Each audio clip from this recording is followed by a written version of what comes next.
3 janvier 2010. Maître Confucius. Je n'ai jamais cru, en dépit des apparences, que la Chine fût devenue communiste. Certes, je regarde ce lointain pays comme s'il s'agissait d'un autre monde. À ceci près qu'il est peuplé d'hommes et que c'est par là que je peux l'appréhender.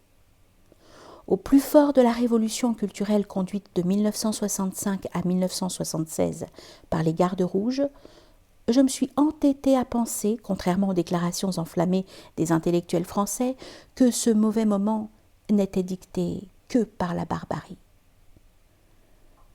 Quand un homme me parle, j'écoute moins ses paroles que je n'observe le mouvement de ses lèvres.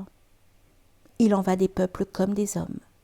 Les contractions de leur bouche, les crispations de leurs lèvres m'en disent plus long sur l'état de leur cœur que les discours de leurs dirigeants. Habitué au saccage que provoque toute révolution, à commencer par celle qui sévit en France entre 1789 et 1799. Je regarde avec crainte et circonspection quelques mouvements révolutionnaires que ce soit, et en particulier le chinois. C'est que celui-ci s'est attaqué non seulement à un régime politique, mais aussi et surtout à une éminente civilisation. Rien à dire au sujet du régime, si ce n'est qu'il ne serait pas tombé s'il n'avait été vermoulu. En termes tout autres se pose la question de la civilisation. Elle était admirable, ayant traversé les siècles, les dynasties et forgé un peuple. Toutefois, les mandarins avaient partie liée avec le pouvoir, de sorte que l'on confondit, ou que l'on se plut à confondre, la pensée chinoise avec la pratique politique. Dans une préface lumineuse qui introduit à la lecture des philosophes confucianistes de la bibliothèque de la Pléiade, Charles Blanc et Rémy Mathieu, maîtres d'œuvre de ce livre, écrivent notamment: au cours de ce dernier siècle, Confucius apparut en fait comme un enjeu politique lorsqu'il ne fut pas récupéré à ses fins, plus que comme le sujet d'un vrai débat philosophique. Et d'ajouter: fallait-il lors de cette remise en cause jeter le bébé avec l'eau du bain et le mettre avec le savoir lettré, jugé sclérosé? Toute la question est là. Dans les entretiens de Confucius, Zizang s'enquit de la voix de l'homme parfait. Le maître répondit: si l'on ne marche pas dans les pas de l'Antiquité, on ne saurait guère pénétrer dans la chambre intérieure. Entendons par chambre intérieure la figure du plus haut niveau de perfection. Plus loin, Yan Yuan s'enquit de l'humanité. Le maître répondit: l'humanité, c'est se maîtriser en retournant au rite. Si pendant un jour tu te maîtrises en retournant au rite, le monde entier convergera vers l'humanité. La pratique de l'humanité a sa source en soi. Comment pourrait-elle avoir sa source en autrui? Comment mieux exprimer la tragédie de la révolution? Parce que le révolutionnaire est incapable de se réformer. Il veut transformer le monde, fût-ce au prix des pires souffrances.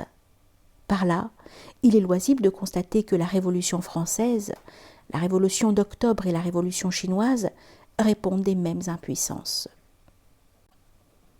À noter que les unes et les autres se sont produites à des moments charnières.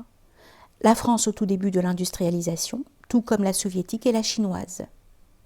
N'oublions pas que Louis XVI fut le contemporain de Garnerin, le premier parachutiste des frères Montgolfier et du bateau à aube, et que compte tenu du décalage des temps, il en fut de même de Lénine ou de Mao Tse-tung.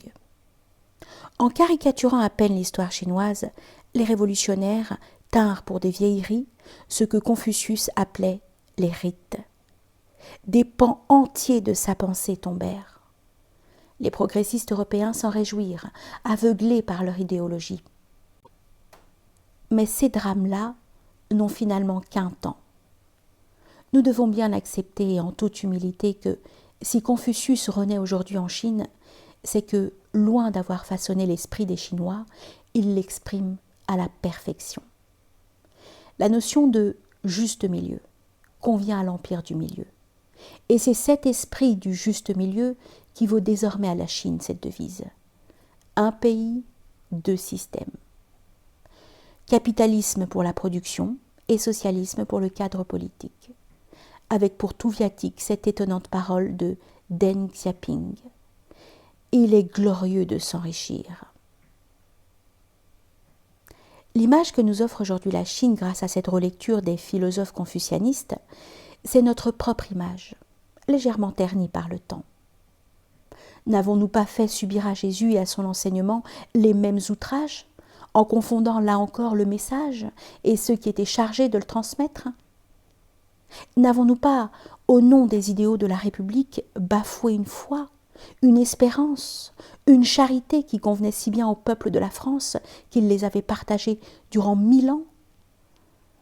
La chance de la Chine comme de la Russie, c'est que leurs révolutions n'ont pas assez duré pour extirper du cœur des Chinois la sagesse confucéenne et du cœur des Russes la foi orthodoxe. Plus difficile est le chemin que les Français ont à refaire. Reste ceci. Au sortir de cette lecture, je me convainc qu'on ne peut pas aliéner totalement un peuple, ni le couper de ses racines, et encore moins le priver de ses raisons d'être. Ce que confirme si bien ce nouvel entretien. Je cite. Zigong s'enquit du gouvernement. Le maître répondit, c'est s'assurer des vivres, des armes et de la confiance du peuple. Zigong demanda, s'il fallait à tout prix en éliminer un, lequel des trois viendrait en premier ? Il répondit, les armes. Zigong demanda, s'il fallait à tout prix en éliminer un autre, lequel des deux viendrait en premier ?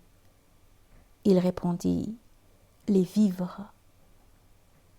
La mort est là depuis toujours, mais un peuple sans confiance ne saurait se tenir debout.